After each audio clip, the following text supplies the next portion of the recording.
Follow along with me as I head out to Anza-Borrego State Park for 3 days of adventure. This is my third year attending the Anza-Borrego Foundation Educator Symposium. I brought along my friend Monica this year, who teaches with me. Our first stop is Galeto Meadows, where we're going to go check out some of Ricardo Briseda's awesome sculptures. This art installation by Allison Weiss provided a perfect spot to snap a couple of photos. We also found some painted rocks around and continued to explore some of the different sculptures. This serpent sculpture is my favorite, and it spans all the way across the road so you can see it to the left and to the right. And then of course we can't forget my favorite Jeep sculpture. Our home base for the weekend was the UC Irvine Anza-Borrego Desert Research Center.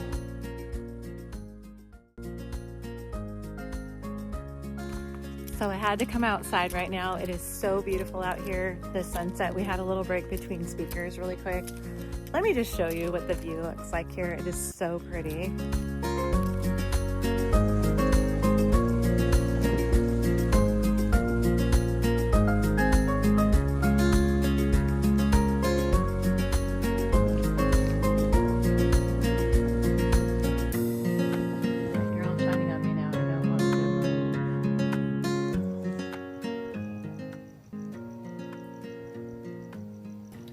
Alright, well, update. I already smashed my toe with a cot, and it looks fabulous.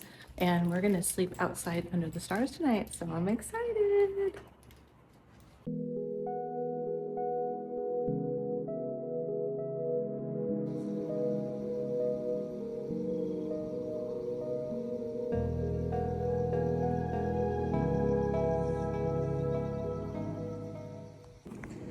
So we're up, coffee in hand, and we're gonna head out front to go watch the sunrise.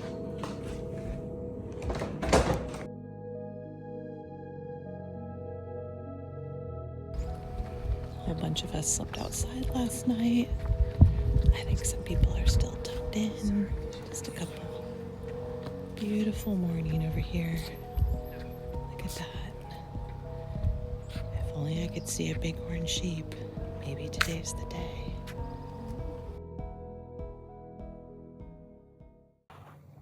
All right, good morning. It's Saturday morning.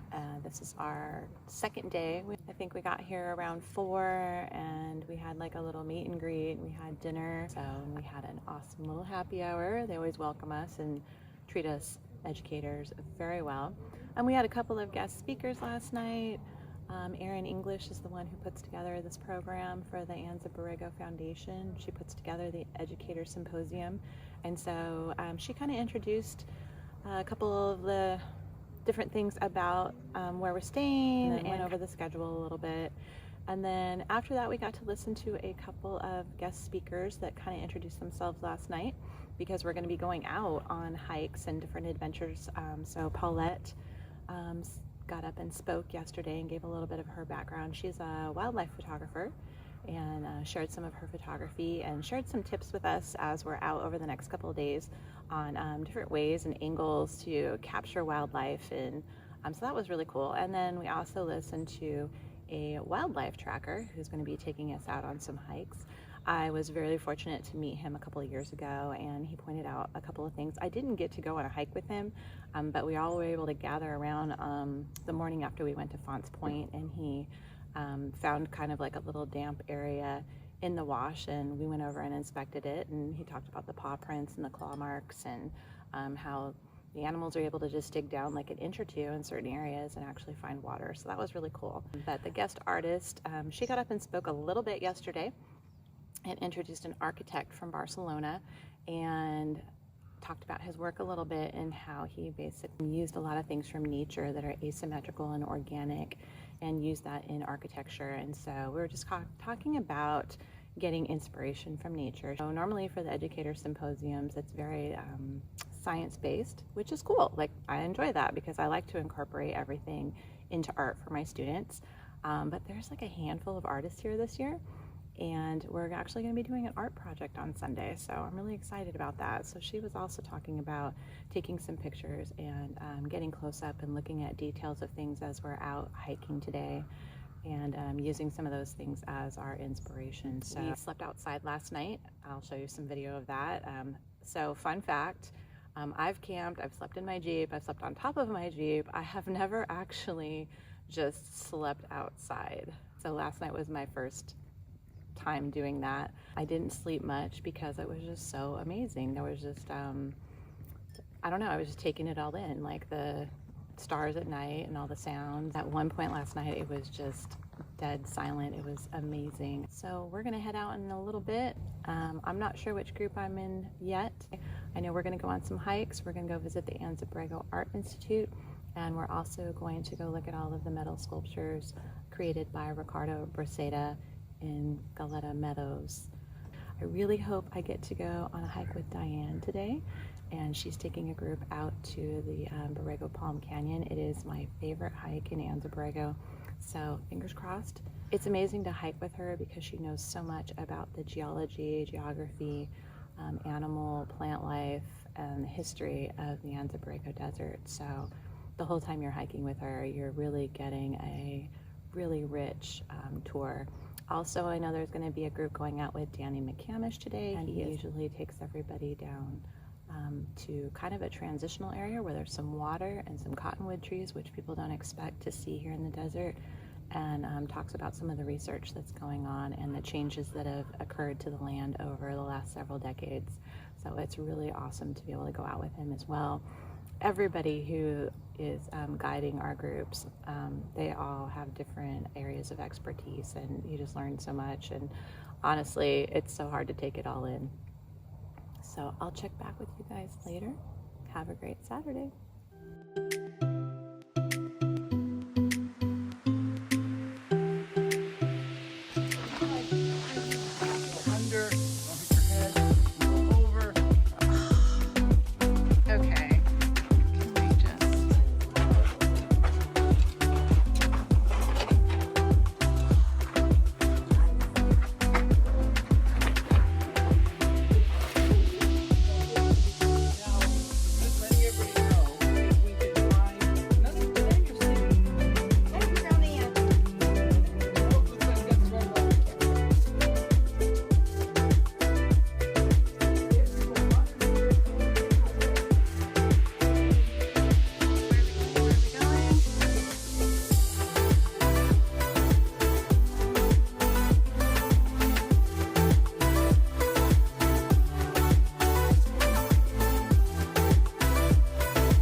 Size of the state of Rhode Island. It's the largest contiguous state park in the United States outside of Alaska. It has 400,000 acres of wilderness lands. It's 75% of the state wilderness system. There's 13 wilderness areas within Anza Borrego. It's a United Nations Biosphere Reserve. It's a national natural landmark, and it definitely has world acclaim for its unbroken Pleistocene fossil record. Significant natural and cultural resources.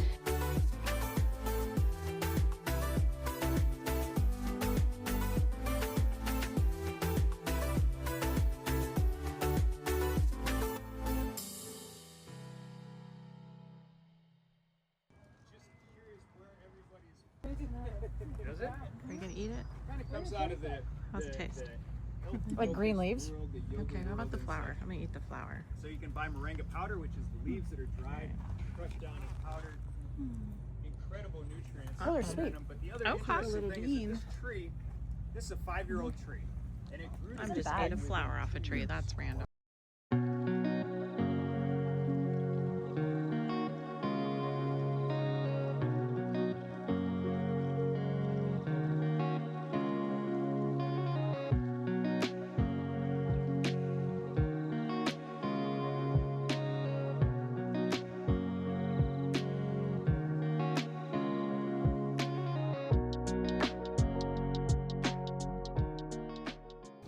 just about every cactus is edible. The young ones will grow from really just a bud that's, I don't know, an inch and a half big to a paddle that's this big well within a week. I just cooked these up. Fun if anybody wants to try them. They have a little bit of salt and some olive oil. They're kind of warm, I'm sure, but grab a little chunk if you would like. Oh yeah.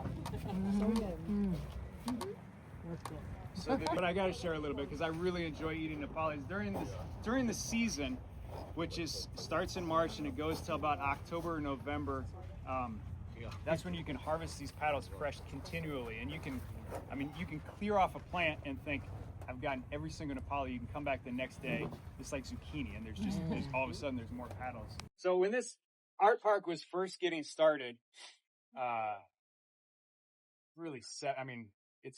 it's going on its 9th year of being designated as an area, but 6 years ago, a gentleman named Oscar Martinez was passing through Borrego Springs, and he noticed the very start of this, what was at the time called an art farm, and there was no art out here, and there were just a few plants, and that was it.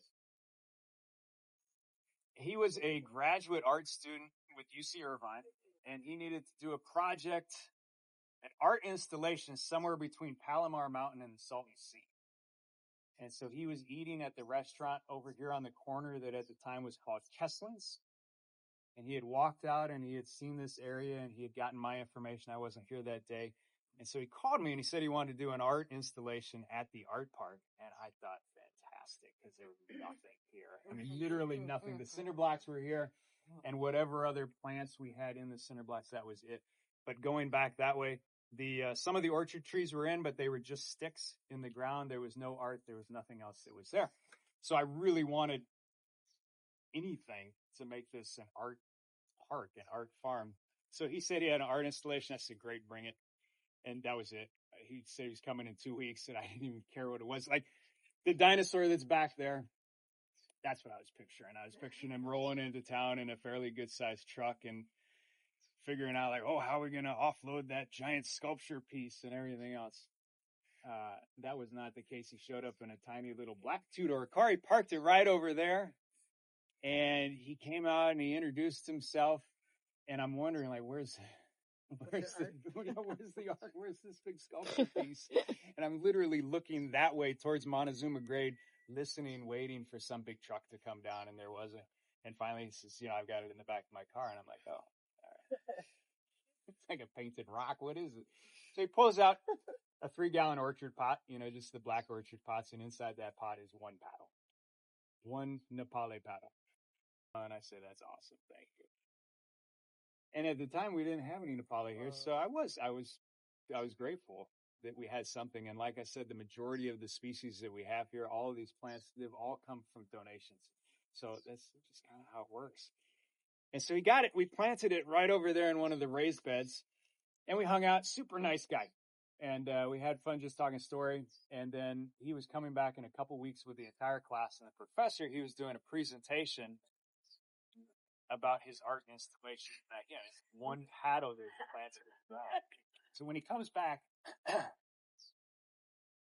we're all sitting around on those cinder block walls around his paddle, and he starts telling the story of where that paddle came from. And he's talking about the largest community garden project in the United States, which is on the eastern side of Los Angeles.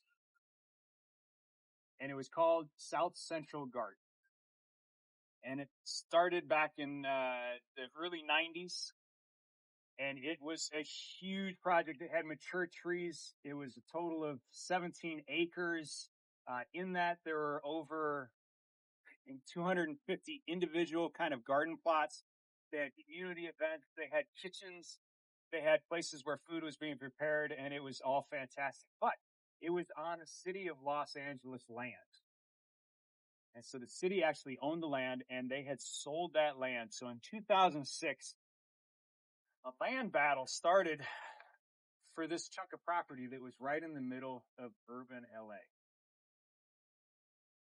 The city was saying that they had rights to it because they held the deed. The community was saying they had rights to it because they had been growing there for so long that they essentially had squatters' rights and that they couldn't take that away. And it was so important to be there. Directly across the main street there was the largest food bank in California. And this community garden also provided food for the food bank. And so you get your cans and your boxes and everything else that comes through off the truck in the food bank. This was the fresh produce side of things. So that was the real health aspect of it. Eventually, and it went to court, and there were protests and pickets, and movie stars got involved, and it became a widely publicized story. But eventually, the city won a legal piece of paper that said you have 72 hours to clear out all of your plants that you want, and then we're putting up barbed wire. And that's exactly what happened. So for 72 hours, they went in there, they brought in large machinery, they dug out trees. Those trees are still, a lot of those trees are still throughout Los Angeles, and they actually placed them on top of the old lifeguard stands to kind of signify that nothing is too permanent in this world. That it always has the potential to move. And other plants were pulled out of there.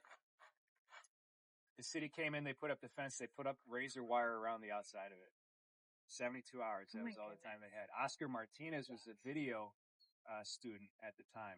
So him and his students, they went in the middle of the night with bolt cutters. They cut through the fence. They went in and they continued to take out plants. One of the plants that he took out was that Nepali paddle that he brought here. But at the time, Oscar was just a student who really didn't have any place to live. So he had taken that paddle down to his parents' house down in Mexico and planted it down there. As they continued to pull out plants, they videoed the entire thing. They made a documentary that is a huge award-winning documentary. It's called The Farm. And if you have the opportunity to look that up on YouTube, you can find it. And it is well worth watching. It's about community. It's about agriculture. It's about just the importance of the foods that we eat and sustainability. So The Farm is the name of that movie. And he was instrumental in doing that. So anyways, that paddle went down to his parents' house. It sat down there for a handful of years, and then he cut off the mother paddle and he brought it back here. And that's what he planted here. So he's telling that story about how the paddle came to be. He's talking about the sustainability of the Nepali plant. He's talking about his upbringing, and that was his cultural upbringing, was eating Nepalis. And so it was not only part of his diet, but it was part of who he was. It was part of his culture. And so that paddle, well, here, come, wander this way. Grab another piece of it and wander this way. Yeah. So that paddle that he brought is this paddle right here. That is the mother paddle right there. That paddle is responsible for every single Nepali that you see in this garden. Years. We harvest, on average, we harvest between 5,000 and 6,000 paddles every single season. Again, that season from March until sometime in October-ish. We hack them off. We've sent them all around the world. Every state in this country has Nepalis. The cold states, I still get pictures of people that are up in Alaska. They have them in pots. They bring them in. You've got one? Yeah. Who else has one? We have one. All right. So these paddles are truly all over, and it's from this gentleman named Oscar Martinez. And it's an amazing testimony to the importance of any plants. This massive sculpture to be rolling into town. I run the Art Institute. I've been involved in art and gardening my entire life. I've seen tons of sculptures and installations and everything. It's never in my life, anywhere, have I seen an art installation that is as important as this single paddle to me. So anyways, that was the paddle that you're eating, was from this mother cactus right here.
loved this. I loved it. It's cool, huh? I like, that's your... What do you think so far? I think this is really cool. Like, it's a really cool blend of science and art, and I get to meet like a lot of really cool people who have helped me like take it back to my classroom. Awesome. So, and just do a section at a time. And if you want, and just drop it in along the edge like that. Awesome. This one's a little lighter, and it's okay to...